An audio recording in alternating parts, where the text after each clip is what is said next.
Simula sa pagsa-silage, ito yung pagsa-silage nila.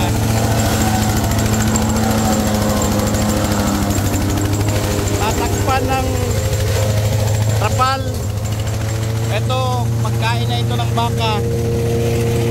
Naaabot yan ng 3 to 5 years.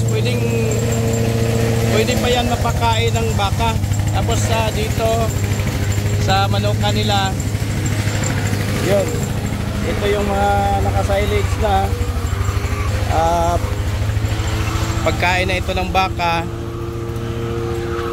Yun, malaking baka, mga Brahman, Brahman ang nanay or Brahman ang tatay, Wagyu ang nanay.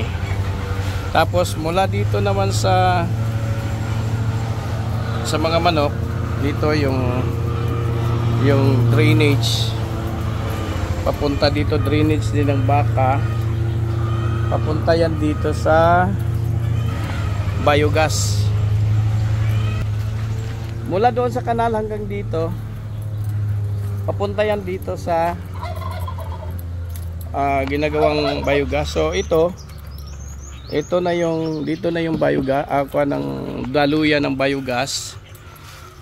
Yan, may on off, punta dito, going dito, pasok ang gas, then papa out dito hanggang dito. Tingnan natin kung yan pa out dito. Sisindihan natin dito, subukan natin sindihan kung totoo bang biogas siya. So muna nagikan sa biogas.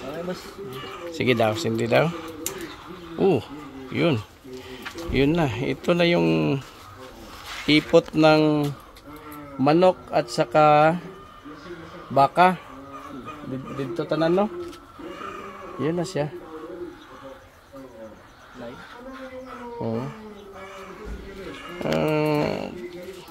Nakay-kuan diha pa.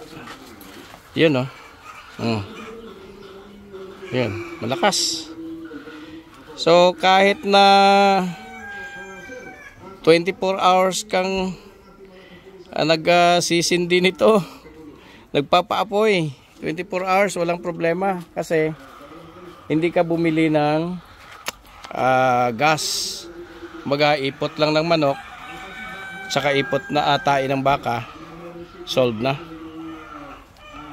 So maraming salamat ulit at sana kapupulutan ito ng pamamaraan ng bawat isa sa atin para kahit papaano ito'y isang gabay para